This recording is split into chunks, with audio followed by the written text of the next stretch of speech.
Colonel James Chen had returned from his third deployment in Afghanistan carrying invisible wounds that took years to heal. The transition from military command to civilian life had been rocky, filled with sleepless nights and job interviews that never seemed to lead anywhere substantial. It was during those difficult months that he had started teaching Marcus the combat techniques that had kept him alive in hostile territory. What began as a way to channel his own restless energy had evolved into something deeper, a bond between father and son built on discipline, respect, and the understanding that true strength came from within. Muay Thai became their shared language during hours when words felt inadequate. The ancient martial art, known as the science of 8 limbs, demanded complete focus and physical conditioning that left no room for dwelling on past traumas or future uncertainties. Marcus learned to strike with elbows and knees, to clinch and throw, to defend and counter with fluid precision. More importantly, he learned to control his emotions under pressure, to remain calm when adrenaline flooded his system, and to never reveal his capabilities until absolutely necessary. The training sessions followed strict military protocols that his father had adapted for civilian purposes. Physical conditioning came first, with running, push-ups, and core exercises that built the foundation for everything else. Technical work followed, drilling combinations until they became muscle memory. Sparring was controlled and purposeful, teaching Marcus to read opponents and respond accordingly. But perhaps most valuable were the mental lessons woven throughout each session. Discussions about when violence was justified and when walking away required greater courage. Marcus's mother, Dr. Sarah Chun, knew about the training but worried about its necessity. She had immigrated from Taiwan as a young woman, working multiple jobs while earning her medical degree and fighting to establish herself in a profession that didn't always welcome foreign credentials. Her son's quiet nature reminded her of her own teenage years, when keeping a low profile seemed like the safest strategy for navigating unfamiliar social terrain. She understood her husband's desire to prepare Marcus for potential threats, but part of her hoped that such preparation would never be needed. The apartment where they lived was modest but comfortable, filled with evidence of 3 different cultures trying to coexist harmoniously.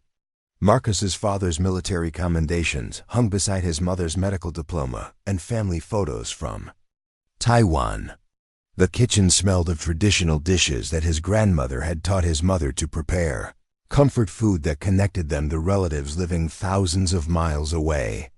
Marcus had grown up switching between languages depending on which parent he was addressing, his brain naturally adapting to different communication styles. School represented a completely different environment where Marcus wore anonymity like protective armor. He had learned early that standing out usually led to unwanted attention, and unwanted attention often brought complications that interfered with his academic goals. His grades remained consistently excellent without being spectacular enough to earn recognition at award ceremonies. He participated in robotics club and computer science competitions that flew under the social radar, while building skills that would serve him long after high school ended. The technical projects that filled Marcus's spare time were sophisticated enough to impress professional programmers, but he kept these achievements private. His latest creation was a mobile application that could predict optimal study schedules based on individual learning patterns and upcoming assignment deadlines.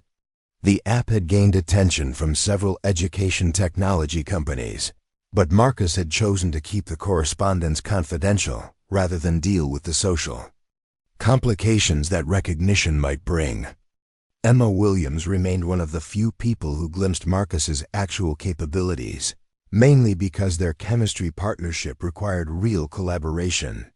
She had watched him solve complex problems with an efficiency that left their teacher speechless, and she had noticed that he often finished assignments before she had completely understood the questions. But Marcus deflected her attempts to discuss his obvious intelligence, changing subjects whenever conversations moved toward personal topics. Lunchtime at Riverside High revealed the school's social ecosystem in its purest form. Athletes claimed, the central tables like feudal lords surveying their domain, their voices carrying across the cafeteria as they discussed upcoming games and weekend parties. Student government members clustered nearby, their conversations focused on fundraising events and policy proposals that would look impressive on college applications. Academic clubs occupied smaller tables along the periphery, their discussions ranging from debate tournament strategies to science fair preparations. Marcus typically ate alone at a corner table near the windows, his lunch consisting of leftovers from whatever his mother had cooked the previous evening. He used the time to review code or plan evening training sessions, but mostly he observed the complex social interactions playing out around him. His analytical mind cataloged behavioral patterns like data points in an ongoing research project, noting which students wielded influence and which ones struggled to find their place in the established hierarchy. The economic disparities that divided Millbrook became most apparent during conversations about weekend plans and vacation destinations. While some students discussed spring break trips to tropical destinations or summer programs at prestigious universities, others worked part-time jobs to help their families cover basic expenses. Marcus fell somewhere in the middle, aware that his family's financial situation was stable but modest compared to many of his classmates. The basketball season had brought increased visibility to Danny Rodriguez and his inner circle, their success on the court translating into enhanced social status throughout the school. Local newspapers featured their achievements prominently, and college recruiters had become regular fixtures at home games. This attention fed an already substantial sense of entitlement that showed itself in small ways throughout each school day. Teachers overlooked minor infractions that would result in detention for other students. Assignments received extensions without explanation. Parking violations disappeared without consequences. Marcus had noticed these patterns because unfairness bothered him in the same way that inefficient code demanded correction. His father's military background had instilled a strong sense of justice and personal responsibility that sometimes clashed with the realities of teenage social dynamics. But he had also learned that direct confrontation rarely produced positive outcomes, especially when challenging people who held significant social power. The afternoon computer science class offered Marcus his most comfortable academic environment, surrounded by students who appreciated technical precision over athletic achievements. Mr. Peterson had recognized Marcus's exceptional abilities early and provided increasingly challenging projects that kept him engaged. The current assignment involved designing a database management system for a fictional business, but Marcus had already moved beyond the requirements to create something that could function in real commercial applications. As the school day wound toward its conclusion, Marcus gathered his materials with the same methodical approach he applied to everything else. His backpack contained notebooks filled with precise handwriting, textbooks that showed evidence of careful study, and a laptop computer that housed programming projects worth more than most students realized. He moved through the hallways with purposeful efficiency, avoiding the congestion that formed around popular students' lockers while mentally planning his evening routine. Preparing and narrating this story took us a lot of time, so if you are enjoying it, subscribe to our channel. It means a lot to us. Now back to the story. The steel-toed boot was inches from Marcus Chen's ribs when everything changed. What started as 3 basketball stars cornering the quiet computer science kid in Riverside High's East Wing hallway was about to become the most legendary takedown in Oregon high school history. Danny Rodriguez, Kyle Thompson, and Ryan Mitchell thought they were about to teach the skinny Asian kid a lesson about staying in his lane. Instead, they were about to discover that 2 years of secret Muay Thai training and a father who served 3 tours in Afghanistan had turned their victim into something they never saw coming. Before we jump back in, tell us where you're tuning in from, and if this story touches you, make sure you're subscribed because tomorrow I've saved something extra special for you." The fluorescent lights hummed their familiar tune through the corridors of Riverside High School as Marcus Chen adjusted his backpack straps and navigated the morning chaos. At 16, he had perfected the art of invisibility, moving through crowded hallways like a ghost among the living. His black hair fell across his eyes just enough to avoid unwanted attention, and his oversized hoodie did the rest. While other students clustered around lockers, sharing weekend stories and social media drama, Marcus kept his earbuds in and his head down, mentally reviewing code for his latest robotics project. Riverside High sat nestled in the suburban sprawl of Millbrook, Oregon, where coffee shops outnumbered bookstores and everyone knew which families drove the newest cars. The school prided itself on athletic excellence, with championship banners covering nearly every wall of the main gymnasium. Academic achievements, when they were acknowledged at all, received a single dusty display case near the library that most students walked past without a second glance. This hierarchy wasn't lost on Marcus, who had learned early that being smart wasn't enough to earn respect in a place where Friday night games mattered more than Friday afternoon robotics competitions. The STEM lab had become his sanctuary, a place where circuit boards and programming languages made more sense than social dynamics. Mr. Peterson, the computer science teacher, had given him a key card after recognizing his potential during freshman year. While other students were figuring out basic HTML, Marcus was already building complex databases and designing mobile applications that caught the attention of local tech companies. His latest project, an automated inventory system for the school cafeteria, had the potential to save thousands of dollars annually. But innovations like these rarely made it past administrative red tape, especially when they came from a kid who most people forgot existed. Emma Williams was one of the few students who saw past Marcus's quiet exterior. They had been lab partners in chemistry for 3 months, and she had watched him solve problems that left their teacher impressed and slightly confused.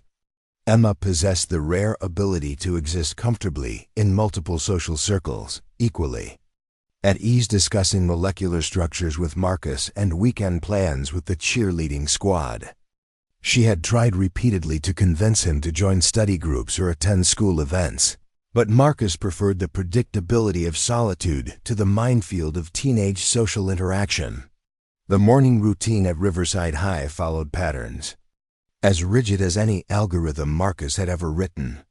Athletes arrived in clusters, their letterman jackets and team sweatshirts marking territory like digital signatures.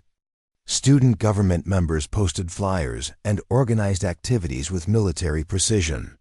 Theater kids rehearsed lines in empty classrooms, and band members practiced scales in hallways between classes. Marcus moved through these established zones like a neutral observer, noting social dynamics with the same analytical mind he applied to debugging code. Danny Rodriguez ruled the basketball court with the same confidence he brought to every interaction. Standing 6 feet 2 inches with arms built from 3 years of varsity training, he commanded attention wherever he walked. His laugh echoed through hallways, and underclassmen stepped aside when he approached their lockers.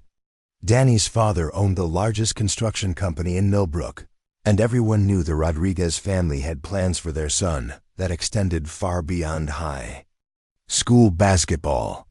Division I scholarships were discussed at family dinners like inevitable facts rather than distant possibilities.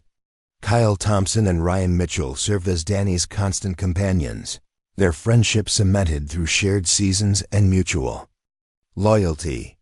Kyle's massive frame made him a natural choice for both basketball and football, while Ryan's speed on the soccer field had earned him recruitment letters from colleges across the Pacific Northwest.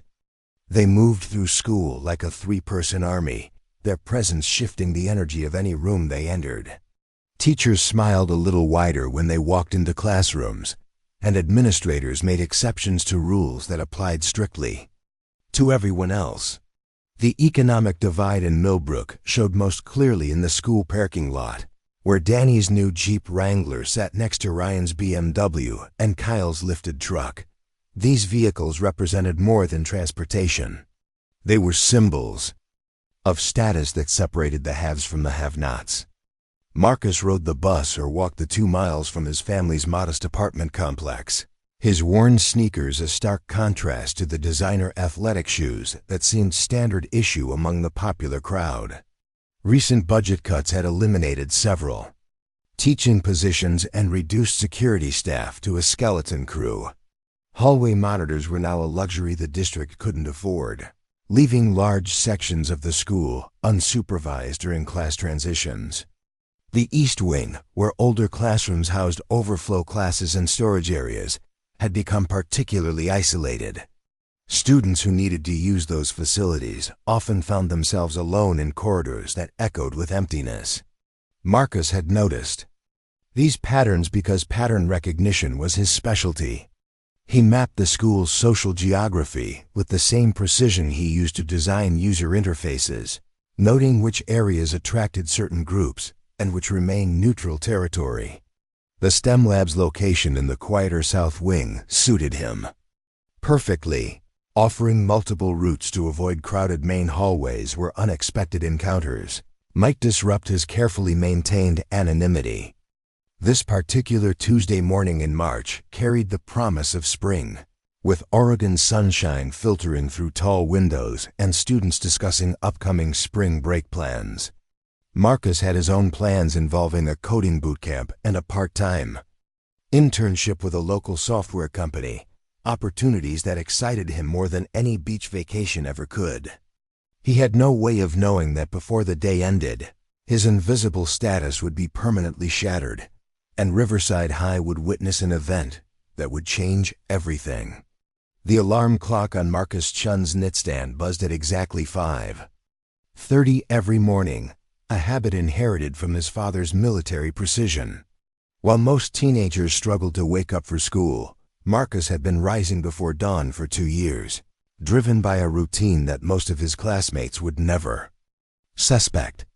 He pulled on worn athletic shorts and a faded t-shirt, moving quietly through the small apartment to avoid waking his mother, who worked double shifts at Millbrook General Hospital and deserved every minute of sleep she could get. The basement of their apartment complex housed a makeshift gym that Marcus and his father had assembled piece by piece. Heavy bags hung from reinforced ceiling beams, their surfaces worn smooth from countless hours of training. Thick mats covered the concrete floor, creating a space where the outside world faded away and only movement mattered. Marcus wrapped his hands with practiced efficiency, the ritual as familiar as breathing. His father had taught him that preparation was half the battle, whether facing an enemy overseas or personal challenges at home.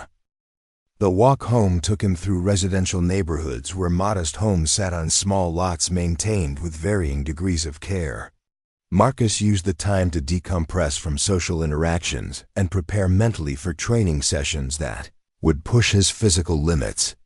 He had no way of knowing that tomorrow would bring events that would test everything his father had taught him about courage, restraint, and the sometimes necessary application of controlled violence. Danny Rodriguez discovered his power over others during middle school when he realized that his 6-foot frame and natural athleticism could intimidate kids who had previously ignored him. The realization came during a lunch period when he had casually pushed a 7th grader away from the basketball court, watching as the smaller boy immediately backed down without protest. That moment of submission had felt intoxicating, like discovering a superpower that most people didn't possess. By high school, Danny had refined this ability into an art form, using physical presence and social status to bend situations in his favor. The basketball program at Riverside High provided the perfect platform for Danny's ambitions. Coach Martinez had spotted his potential during freshman tryouts, recognizing not just athletic ability, but the kind of aggressive confidence that could intimidate opponents and rally teammates. Danny's scoring average had improved each season. But more importantly, His leadership style had evolved into something that commanded absolute loyalty from other players. He didn't just captain the team. He ruled it with an iron fist wrapped in just enough charisma to maintain plausible deniability.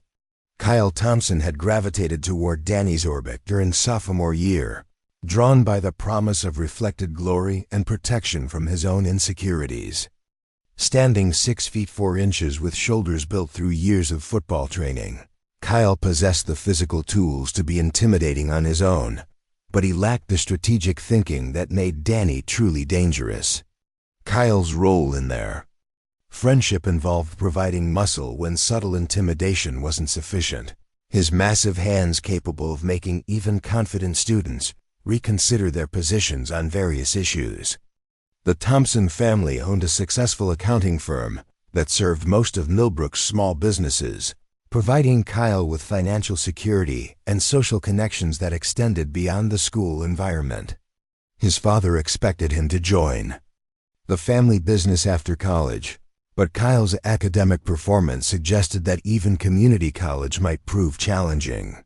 Basketball and football provided his only realistic path to higher education, making his loyalty to Danny both practical and absolute. Ryan Mitchell completed their triangle through a combination of inherited wealth and calculated charm. The Mitchell family had made their fortune in real estate development, transforming much of Millbrook from farmland into suburban neighborhoods over the past 2 decades. Ryan's BMW was just one visible symbol of advantages that extended far beyond material possessions. His parents donated generously to school programs and political campaigns, creating networks of obligation that protected their son from consequences that might affect students from less connected families. Unlike his 2 companions, Ryan possessed genuine intelligence that he used primarily for manipulation rather than academic achievement. He understood how to read people's weaknesses and exploit them for personal gain, whether through blackmail, bribery, or social pressure. Ryan's contributions to their group dynamic were psychological rather than physical, though his martial arts training made him dangerous in different ways than Kyle's brute strength. The 3 had cemented their alliance during a camping trip before junior year, sharing stories and secrets that created bonds stronger than mere friendship. They had discussed their futures with the casual confidence of people who had never experienced real consequences for their actions. Danny would play Division I basketball before transitioning into his father's construction business. Kyle would earn a football scholarship to a state university and eventually return to take over the family accounting practice. Ryan would attend an elite private college and expand his family's real estate empire. These conversations had also revealed darker aspects of their personalities. Stories about girls they had pressured into uncomfortable situations and weaker students they had systematically bullied throughout middle school. Each story was shared like a trophy, evidence of their superior status in the social ecosystem. They had made informal agreements about covering for each other and coordinating their activities to maximize impact while minimizing risk. The current basketball season had elevated their status to unprecedented heights within Riverside High's social structure. Danny's scoring had attracted attention from college scouts, while Kyle's performance on both basketball and football teams made him a rare dual sport star.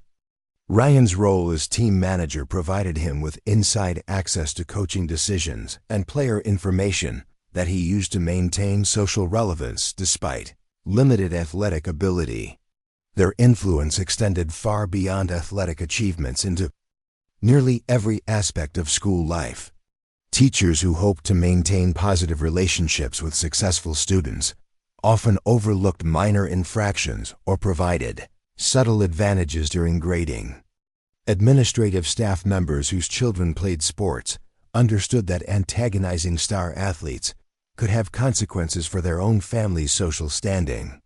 Even security personnel tended to give prominent students the benefit of the doubt in ambiguous situations. The trio had developed sophisticated systems for identifying and targeting students who caught their attention for various reasons. Sometimes their victims were chosen for having something they wanted, whether romantic interest in specific girls or access to academic resources. Other times, students attracted negative attention simply by standing out in ways that threatened the established order. Marcus Chen had been on their radar for months, though he remained unaware of their interest. Emma Williams had inadvertently drawn their attention to Marcus through casual comments about his exceptional performance in chemistry class. She had mentioned his problem-solving abilities to friends during lunch conversations, describing how he consistently finished assignments that left her struggling. These observations had reached Ryan through his network of social connections, triggering his interest in someone who might possess advantages he couldn't easily obtain through family wealth or personal charm. The computer science program represented one of the few areas at Riverside High where academic achievement commanded genuine respect, mainly because technology skills translated directly into valuable career opportunities. Marcus's reputation within this limited circle had grown steadily, attracting attention from students who hoped to benefit from his knowledge. Some had approached him directly for help with programming assignments, while others had simply observed his work during class periods. Ryan had noticed that several students seemed to defer to Marcus's expertise in technical matters, a dynamic that bothered him because it suggested influence based on merit rather than social position.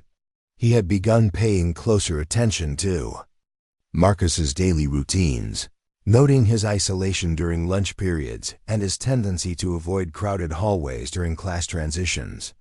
These observations had revealed potential vulnerabilities that could be exploited if the situation ever required direct action. Danny and Kyle had initially shown little interest in a quiet computer student who posed no obvious threat to their athletic dominance. But Ryan's ability to identify future challenges had proven valuable in previous situations, and they had learned to trust his instincts about people who might eventually cause problems. Their informal surveillance of Marcus had intensified over recent weeks, though they maintained enough distance to avoid detection. The timing of their planned intervention had been carefully calculated to coincide with a period when administrative attention was focused elsewhere. Spring sports were consuming most coaching resources, while budget meetings were occupying principal and vice principal schedules.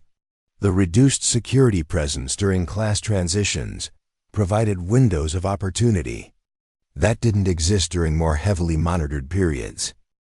Their strategy for dealing with Marcus would follow patterns they had refined through previous encounters with students who needed attitude adjustments. Physical intimidation would be combined with psychological pressure designed to establish clear boundaries about acceptable behavior. The goal was not serious injury, but rather a demonstration of power that would prevent future challenges to their authority. None of them suspected that Marcus Chen possessed capabilities that extended far beyond computer programming, or that their carefully planned confrontation would result in consequences neither they nor their families could control through money, influence, or athletic achievement. The cafeteria incident began with something as mundane as a spilled chocolate milk carton.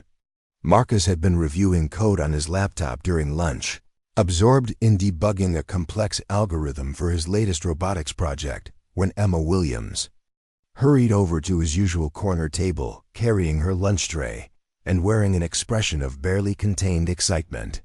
She had just received news that their chemistry project had been selected for the regional science fair, an honor that would look impressive on college applications and potentially earn scholarship opportunities.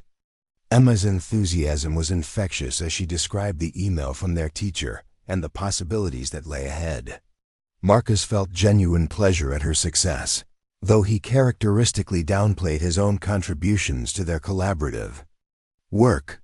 Their conversation was interrupted when Kyle Thompson's massive frame appeared beside their table, his presence immediately shifting the atmosphere from celebration to tension. Kyle's basketball practice had ended early due to a scheduling conflict, leaving him restless and looking for entertainment. He had noticed Emma's animated discussion with the quiet computer kid and decided to investigate what could possibly be exciting enough to generate such obvious happiness.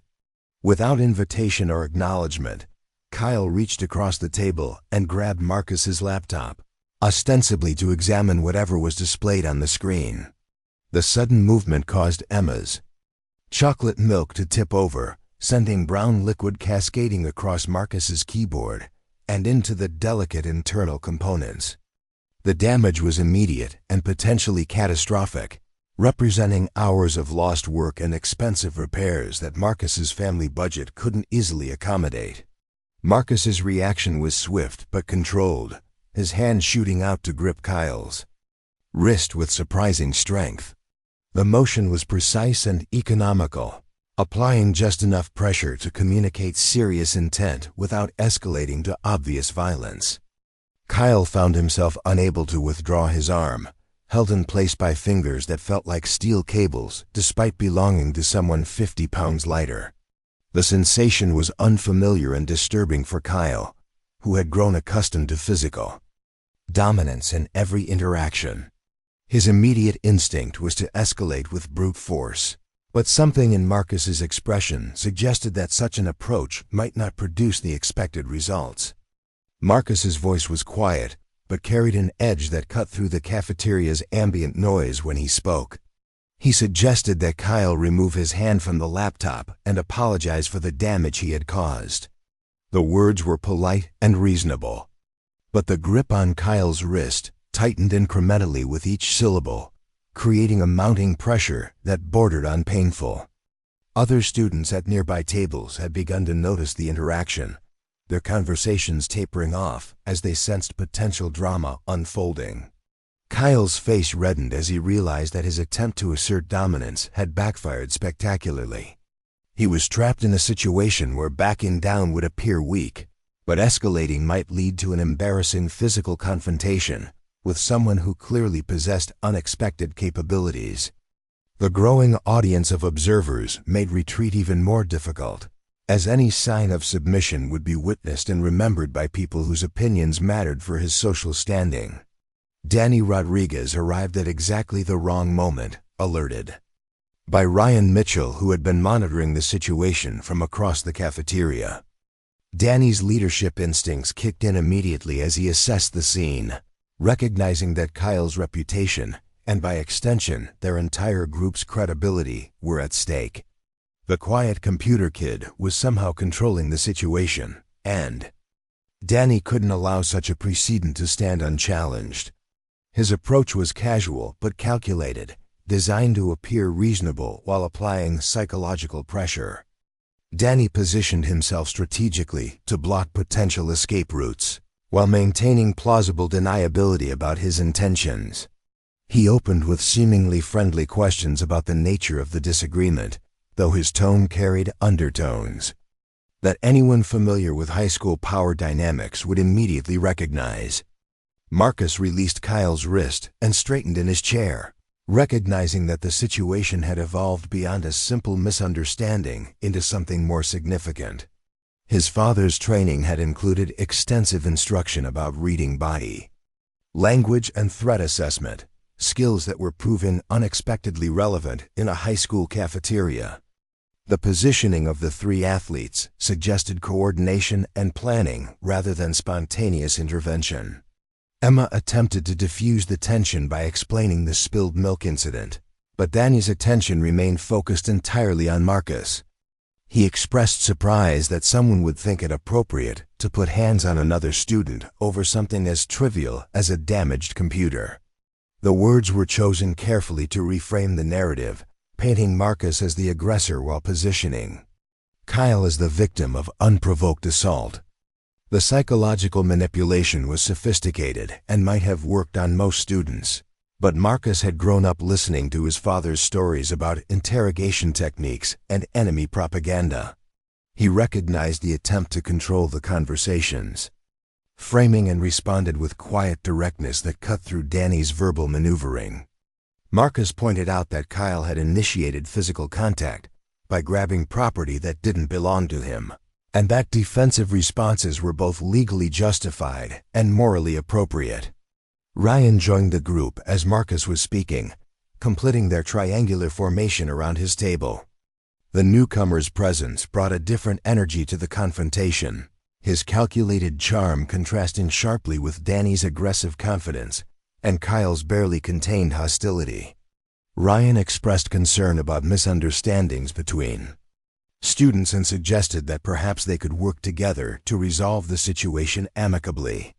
The offer sounded reasonable on its surface, but Marcus's analytical mind immediately identified the underlying threat. Ryan's proposed solution involved Marcus acknowledging his overreaction and agreeing to be more respectful in future interactions. The language was diplomatic, but the subtext was clear: submit to their authority or face escalating consequences. Marcus's response surprised everyone within hearing range, including Emma, who had never seen her quiet lab partner display such confidence in social situations. He declined Ryan's offer politely but firmly, explaining that he had done nothing, requiring apology, and had no intention of accepting responsibility for someone else's destructive behavior. Furthermore, he suggested that any future interactions would be conducted according to basic principles of mutual respect, rather than whatever hierarchy they might prefer. The rejection was delivered in a tone that remained conversational, despite its explosive content. Marcus had essentially declared independence from their social authority, while simultaneously questioning their right to make demands of other students. The public nature of this defiance made it impossible for them to retreat without losing face, while his calm demeanor suggested that escalation might not produce the intimidation they typically relied upon. Danny's mask of reasonableness began to slip as he realized that traditional pressure tactics were proving ineffective. His voice carried new edges of genuine anger when he suggested that Marcus might want to reconsider his attitude, especially given how much time he seemed to spend alone in areas of the school where help might not be readily available. The threat was subtle but unmistakable, referencing Marcus's isolation in a way that promised future targeting. Marcus stood from his chair with fluid grace that caught all three athletes off guard. His father's Muay Thai training had created a weapon disguised as a harmless teenager, and Danny Rodriguez was about to discover exactly how dangerous that combination could be. Ryan reacted first among the remaining attackers, his own martial arts background allowing him to recognize the skill level they were actually facing. He launched himself forward with a flying kick aimed at Marcus's head, his technique polished and potentially lethal if it had connected. But Marcus had been training against multiple opponents since he was 12 years old, and Ryan's attack was telegraphed clearly enough for an appropriate counter. Marcus sidestepped the kick while grabbing Ryan's extended leg, using the attacker's momentum to drive him face first into the concrete wall with a sickening impact that echoed through the empty hallway. Ryan crumpled to the floor with blood pouring from a broken nose and a concussion that would require hospital treatment. His expensive designer clothes were torn and stained, a far cry from the pristine image he typically maintained. Danny found himself facing Marcus alone, his two companions neutralized with embarrassing efficiency that made his own athletic achievements seem insignificant by comparison. Every instinct screamed at him to retreat and regroup, but pride and social necessity demanded that he continue the confrontation despite overwhelming evidence that victory was impossible. He charged forward with desperate aggression, hoping to use his weight advantage to overwhelm Marcus through sheer force.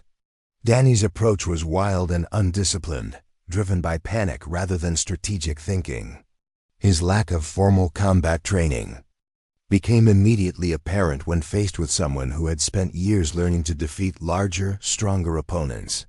Marcus dropped low as Danny approached, sweeping the basketball star's legs with a technique that sent him crashing to the floor with bone-jarring impact. Before Danny could recover, Marcus was on top of him, applying a submission hold that cut off blood flow to his brain while leaving his airways clear. The technique was precise and controlled, designed to incapacitate without causing permanent damage. Danny's struggles grew weaker as consciousness faded, his body going limp in Marcus's grip. The entire confrontation had lasted less than 30 seconds, leaving 3-star athletes unconscious or disabled in a hallway that had been selected specifically for its isolation. The silence that followed was broken only by Kyle's labored breathing and the distant sound of doors closing elsewhere in the building. Emma Williams rounded the corner at exactly the right moment, her phone already recording as she took in the scene of destruction that had once been Riverside High's most feared bullies. She had grown suspicious when Marcus failed to arrive at their scheduled study session and had come looking for him despite his assurances that he could handle any potential problems.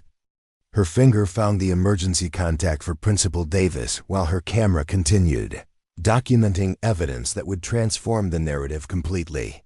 The security footage from the East Wing cameras told a story that contradicted every assumption about Marcus Chen that administrators and students had previously held. The video showed 3 athletes surrounding and threatening a smaller student before launching unprovoked attacks that resulted in their own devastating defeat. No amount of family connections or athletic achievements could explain away such clear evidence of predatory behavior and its consequences. Principal Davis arrived within minutes, accompanied by security officers and the school nurse who immediately began assessing injuries that ranged from broken noses to concussions requiring immediate medical attention. The administrator's expression cycled through shock, confusion, and dawning recognition of the liability nightmare that was unfolding before his eyes. His attempts to minimize the situation died when Emma played back the recorded footage that captured every threat and every moment of the brief but decisive battle. The police investigation that followed was thorough and professional, with Officer Janet Martinez taking statements from witnesses and reviewing evidence that painted an undeniable picture of premeditated assault followed by justified self-defense. The video footage eliminated any possibility of competing narratives or character assassinations that might have protected the attackers under different circumstances. Danny Rodriguez regained consciousness in the school nurse's office to discover that his basketball career was effectively over. The concussion would sideline him for months, but more importantly, the criminal charges and expulsion proceedings would eliminate any possibility of college recruitment.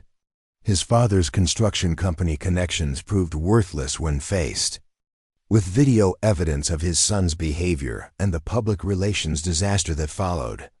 Kyle Thompson required emergency surgery to repair his broken nose and facial fractures that would leave permanent scars as reminders of his encounter with Marcus Chen. The medical bills alone would strain his family's finances, while the assault charges and civil liability would consume resources that had been earmarked for his college education. His football career ended in a hospital bed rather than on a championship field. Ryan Mitchell's concussion was severe enough to require extended hospitalization and cognitive therapy that would affect his academic performance for years to come. His family's real estate empire faced scrutiny from clients who questioned the values and judgment of people who had raised such a son. The social connections that had once protected him became liabilities as former allies distanced themselves from the scandal. The transformation of Marcus Chen's reputation was immediate and complete. Students who had previously ignored him now offered respectful nods in hallways, while teachers who had never noticed his presence began acknowledging his exceptional abilities. The computer science program received increased funding and recognition as administrators scrambled to demonstrate their commitment to academic excellence over athletic achievement. Emma Williams became Marcus's closest friend and confidant, their shared experience creating bonds that extended far beyond academic collaboration. She had witnessed his transformation from quiet observer to decisive warrior, understanding better than anyone the depth of character that had always existed beneath his unassuming exterior. The legal proceedings concluded with plea agreements that sent all 3 attackers to juvenile detention while establishing precedents for protecting students who defended themselves against multiple assailants. The civil lawsuit resulted in settlements that funded Marcus's college education and provided resources for anti-bullying programs throughout the district. Marcus returned to his routines of morning training sessions and afternoon programming projects, but now he carried himself with visible confidence that reflected his proven capabilities. His father expressed quiet pride in the restraint and precision his son had shown under extreme pressure, recognizing that the real victory lay not in defeating 3 bullies, but in protecting himself without losing his humanity. The East Wing hallway was renovated during summer break, with new security cameras and improved lighting that eliminated the isolated conditions that had made such confrontations possible. A small plaque near the computer lab commemorated the importance of standing up to intimidation while recognizing the courage required to defend oneself when all other options had been exhausted. Marcus graduated as valedictorian the following year, his acceptance speech focusing on the importance of quiet strength and the responsibility that came with exceptional abilities. He never mentioned the hallway incident directly, but everyone understood the experiences that had shaped his perspective on power, justice, and the sometimes necessary application of controlled force. The story of the quiet kid who destroyed 3-star athletes in 30 seconds became legend at Riverside High, inspiring countless students who faced their own challenges with bullies and demonstrating that true strength often wore the most unassuming disguise. Marcus Chen had proven that intelligence, training, and moral courage could overcome any advantage that money, status, or physical size might provide. Up next, you've got 2 more standout stories right on your screen. If this one hit the mark, you won't want to pass these up. Just click and check them out. His movement was economical and controlled, suggesting physical confidence that didn't match his slender build or quiet reputation. He gathered his damaged laptop and Emma's materials with deliberate care, taking time to ensure that nothing important was forgotten despite the charged atmosphere surrounding their table. His final words were directed at Danny, but spoken loudly enough for nearby students to hear clearly. Marcus thanked them for clarifying their positions and assured them that he would remember their interest in his welfare. The phrasing was diplomatic, but carried implications that made Danny's jaw tighten with suppressed rage. Marcus had managed to end the confrontation on his own terms while issuing what sounded suspiciously like a challenge disguised as gratitude.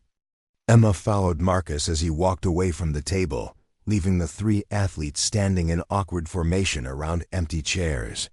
The surrounding students had witnessed an unprecedented event. Someone had faced down Danny Rodriguez's crew without backing down or apologizing. Whispered conversations erupted immediately as witnesses shared interpretations of what they had observed and speculated about potential consequences. Danny stared at Marcus's retreating figure with expression that promised retribution. The quiet computer kid had humiliated them in front of an audience, undermining their carefully cultivated reputation for dominance. Such defiance couldn't be allowed to stand without response, as other students might begin to question the natural order that kept them at the top of Riverside High's social hierarchy. The East Wing hallway stretched empty and silent at 3:45 on a Thursday afternoon, its fluorescent lights casting harsh shadows across faded linoleum floors that had seen decades of student traffic. Most of Riverside High had emptied out for spring sports practices and after-school activities, leaving this older section of the building nearly deserted, except for the occasional teacher gathering materials from storage rooms. Marcus Chen walked purposefully toward the computer lab, his backpack heavy with programming textbooks and a replacement laptop his mother had managed to purchase after working extra shifts at the hospital. The past 2 weeks had been tense but manageable since the cafeteria confrontation with Danny Rodriguez and his crew. Marcus had noticed increased attention from the trio, catching glimpses of them watching him during class transitions and lingering near areas where he typically spent time. Emma Williams had expressed concern about potential retaliation, But Marcus had assured her that bullies usually moved on to easier targets when their initial intimidation attempts failed. He was about to discover how wrong that assessment had been. Danny, Kyle, and Ryan had spent those same 2 weeks planning their response with military precision that would have impressed Marcus's father. They had studied his routines, identified his most vulnerable moments, and selected the perfect location for a confrontation that would restore their damaged reputation. The East Wing hallway offered everything they needed: isolation minimal, security camera coverage, and multiple escape routes in case intervention became necessary. The sound of footsteps echoing behind him made Marcus glance over his shoulder, recognizing the distinctive gait of Kyle Thompson approaching from the main corridor. The timing seemed coincidental until Ryan Mitchell emerged from a classroom doorway ahead, effectively blocking the path to the computer lab. Marcus's analytical mind immediately processed the tactical situation, his father's training automatically cataloging escape routes and potential defensive positions. Danny Rodriguez stepped out from an alcove near the old science storage room, completing their triangular formation with practiced efficiency. His expression carried none of the false friendliness from their previous encounter, replaced instead by cold determination that left no doubt about their intentions. The 3 athletes moved with coordinated precision, closing distance while maintaining strategic positioning that eliminated Marcus's options for avoiding confrontation. The hallway suddenly felt much smaller and more confined as Marcus found himself surrounded by over 500 pounds of athletic muscle and 3 years of accumulated resentment. Danny's voice carried clearly in the empty corridor when he spoke, his words echoing off metal lockers like pronouncements from a judge delivering sentence. He expressed disappointment that Marcus had chosen to disrespect them publicly rather than accepting the reasonable accommodations they had offered. Marcus remained calm despite his racing pulse, his father's lessons about controlling fear and maintaining situational awareness taking precedence over natural fight-or-flight responses. He pointed out that he had done nothing to warrant their attention and suggested they reconsider whatever they were planning. His voice carried steady confidence that might have given pause to people less committed to their chosen course of action. Kyle's patience evaporated first, his massive hands clenching into fists as he took another step forward.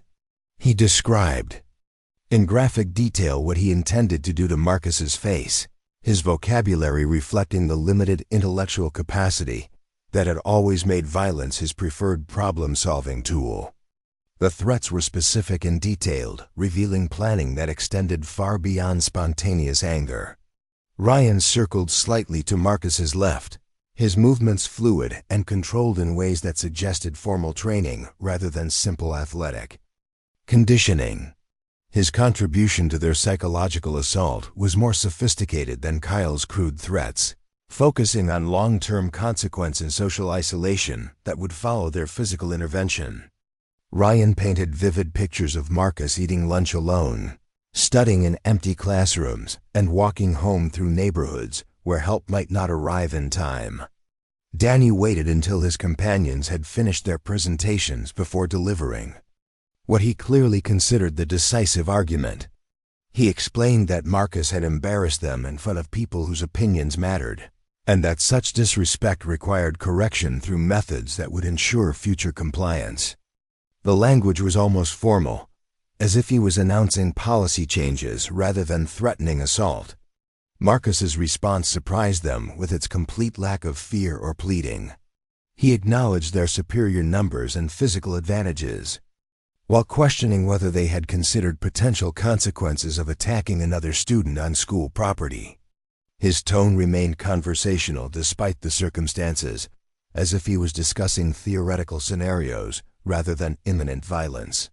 The calm rationality of Marcus's words seemed to infuriate Danny more than begging or threats might have. He stepped closer, his voice rising as he explained that consequences were problems for people without connections or resources to manage them. Danny's family had donated enough money to Riverside High that administration would find ways to minimize any incidents involving their star athlete. Kyle grew tired of talking and moved toward direct action, his massive frame advancing on Marcus with clear intent to grab and restrain. His approach was confident and straightforward, relying on size and strength advantages that had proven effective in countless previous encounters. Kyle had never faced someone trained to neutralize such advantages through superior technique and tactical thinking. Marcus waited until Kyle was within arm's reach before moving, his response so sudden and explosive that observers would later struggle to describe exactly what had happened. His left hand shot upward in a picture-perfect palm strike that caught Kyle directly under the nose, snapping the larger boy's head backward while simultaneously driving his knee upward into Kyle's solar plexus. The combination took less than 2 seconds and left Kyle doubled over, gasping for air while blood streamed from his shattered nose. The transformation was complete and terrifying to witness. Marcus Chen, the quiet computer science student who avoided confrontation and kept his head down, had disappeared entirely. In his place stood someone who moved with predatory grace and struck with devastating precision.